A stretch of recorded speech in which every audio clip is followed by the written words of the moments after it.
Good morning everyone. Welcome to your biology class. Today we are going to start with the new topic of biology, that is plant growth and development. And the main objectives of this video are growth and its characteristics, then growth patterns in plants, regions of growth, parameters to measure growth, phases of growth in meristems, growth rates, factors affecting growth, measurement of growth, differentiation, dedifferentiation and redifferentiation, and as introduction to plant growth regulators. First of all, growth. Growth is regarded as one of the most basic and conspicuous characteristic of living beings.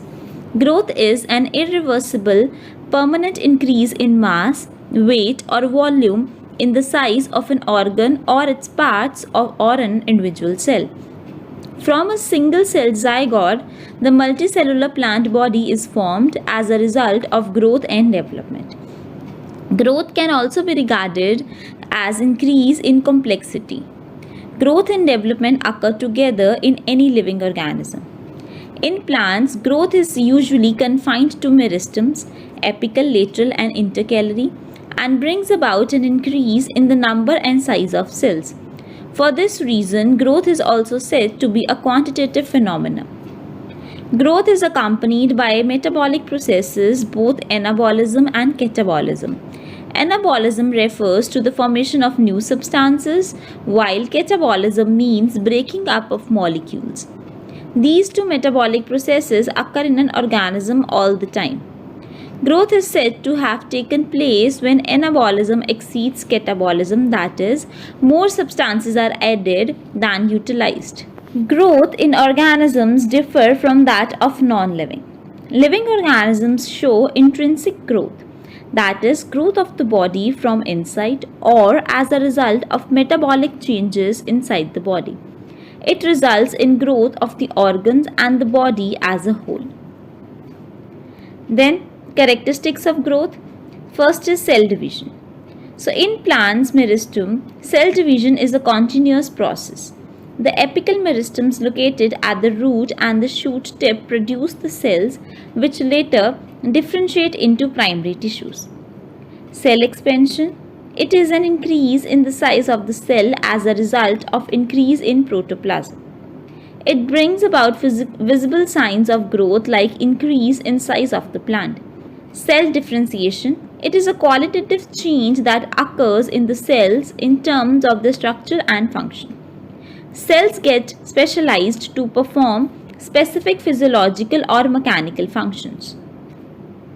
Then growth patterns in plants. So plant growth is indeterminate. Plants have the unique ability to grow indefinitely throughout their life due to the presence of meristems in their body. Meristems have cells that can divide and self-propagate. This is called open form of growth because new cells are constantly added to the plant body by the cells in the meristem. Meristems in the roots and shoots of the plants are responsible for primary growth of the plant. These increase the height of the plant. On the other hand, lateral meristems increase the width of the plant. This is known as the secondary growth of the plant. Now, each year the growth curve shows a sigmoid pattern with a slight net growth continuing till death. The plants show a period of active growth and then a period of dormancy. A dormant plant resumes growth on the return of favorable conditions. So every year a new ring of tissues called a growth ring is added, which increases the girth of the plant. So limited growth pattern. It is shown by the annual plants which have limited growth. After a period of maximum growth, the plant matures and reproduces. It is followed by a period of negative growth and ultimately the plant dies. The plant organs like fruits, organs of vegetative propagation and dicotyledonous leaves also show a limited growth but do not undergo a period of negative growth. Then regions of growth. So, the growth in plants occur in the meristematic regions only. Depending upon their location, there are three meristematic regions in the plants: apical meristem, lateral meristem, and intercalary. First of all, apical region. So brings about the growth in the length due to the enlargement and elongation of cells at the apical regions like root tip and shoot tip. Then lateral region brings about an increase in the thickness or girth of the plant. Then intercalary region brings about an increase in the length of internode. Allow the growth in regions other than root and shoot tips. Parameters to measure growth.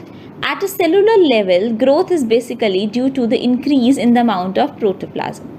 Since it is difficult to measure the increase in protoplasm directly, other measurements are done which are more or less proportional to it and signify the same. Hence, growth can be measured by a variety of parameters like increase in cell number. So, growth at the root tip is due to the increase in cell number. Then increase in size of cells. So, growth in watermelon is due to the increase in the size of its cells. Then length of pollen tube. Now, growth of a pollen tube is measured in terms of its length. And last, increase in surface area. So, the growth in a dorsiventral leaf can be measured by the increase in its surface area. Next, phases of growth in meristems. So, the period of plant growth is generally divided into 3 phases: merismatic phase, elongation phase, and maturation phase. So, first, merismatic phase. The cells in the root and shoot apex of a plant are constantly dividing. They represent the merismatic phase of the growth. The cells in these regions have large nuclei and are rich in protoplasm, and their cell walls are thin and contain cellulose. Elongation phase. The cells in the zone just after the merismatic region represents the phase of elongation. The characteristics of cells in this zone are cell enlargement, increased vacuole formation, and new cell wall deposition. Then maturation phase, just close to the phase of elongation but away from the apex lies the phase of maturation. So, the cells in this region reach their maximum size and with respect to their protoplasm and cell wall thickening. Next is growth rates. So, growth rate, the increased growth per unit time is termed as growth rate. An organism or its parts can give rise to more cells in a number of ways. The increase in growth may be arithmetic or geometrical, and thus the rate of growth can be expressed mathematically. Then arithmetic growth.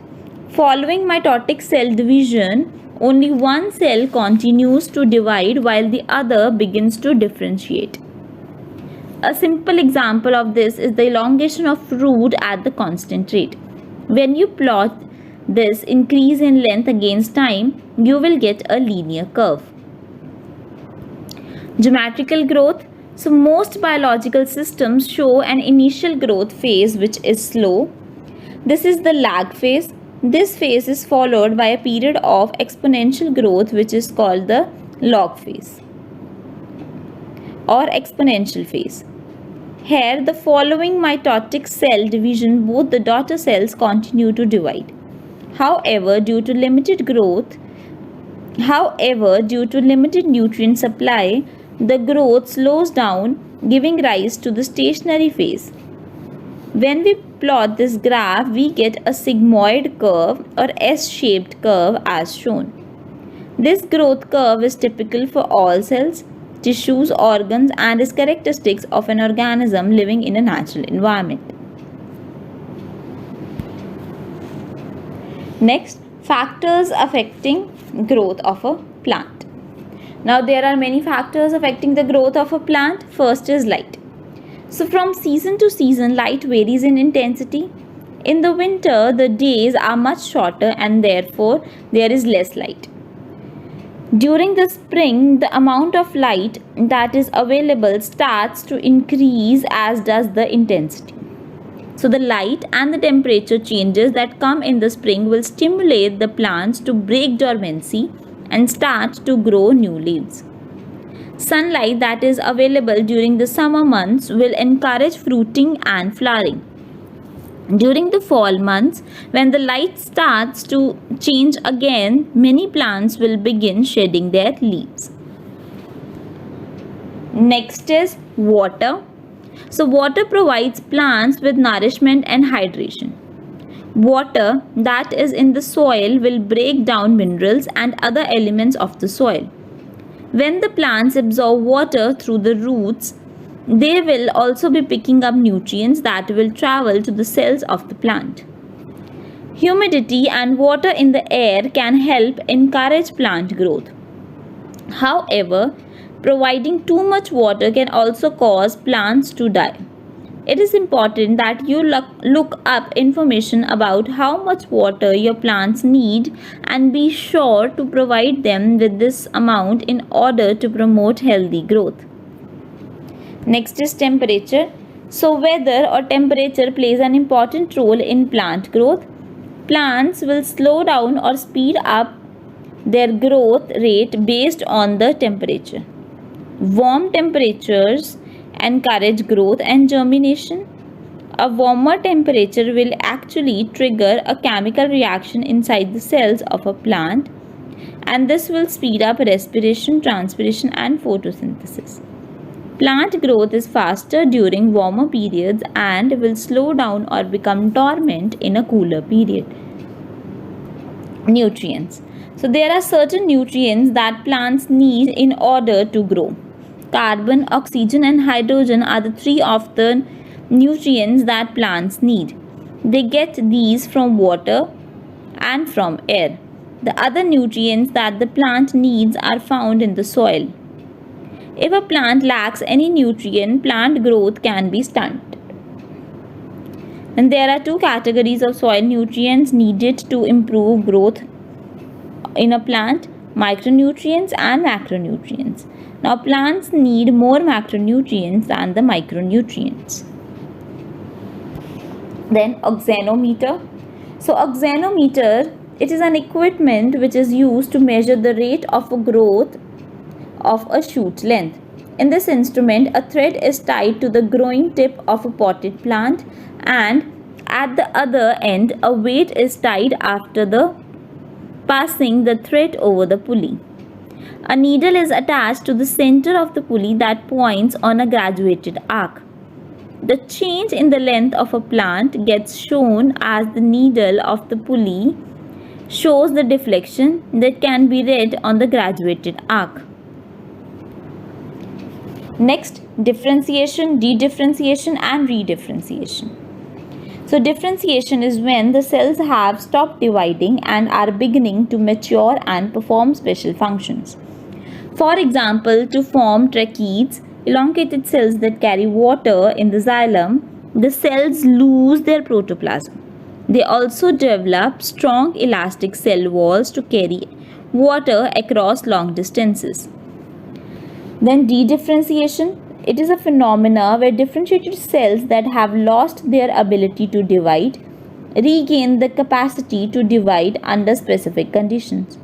For example, fully differentiated parenchyma cells can go back to the earlier meristem from any divide. Then redifferentiation, it is a phenomena where dedifferentiated cells divide and once again produce cells that can no longer divide but mature to perform specific functions. For example, the meristems obtained after dedifferentiation can divide and again produce cells that stop dividing but go on to mature. Just like growth, differentiation in plants also open. This is because the cells that arise from the same meristem have different structures once they have matured. Also, the final structure of the cells at the maturity is dependent on the location of the cell. For example, cells that are away from the root apical meristem became root caps, whereas cells pushed to the periphery become epidermis. Then, plant growth hormones. So the plants produce some specific chemical substances which are capable of moving from one organ to the other so as to produce their effect on growth. So these substances which are active in a very small amounts, they are called plant hormones or phytohormones. Now, plant hormone is an organic substance which is active in very small quantity and is transferred or migrated to another part where it influences a specific physiological process leading to promotion, inhibition and modification of growth. These hormones are broadly grouped under 5 major classes, namely auxins, gibberellins, cytokinins, abscisic acid and ethylene. Now growth promoters and growth inhibitors. Now based on their function in a living plant body, plant growth regulators can be broadly divided into two groups. First is growth promoters. Now they stimulate plant growth such as auxins, gibberellins and cytokinins. Whereas growth inhibitors, they retard the growth rate in plants such as abscisic acid and ethylene.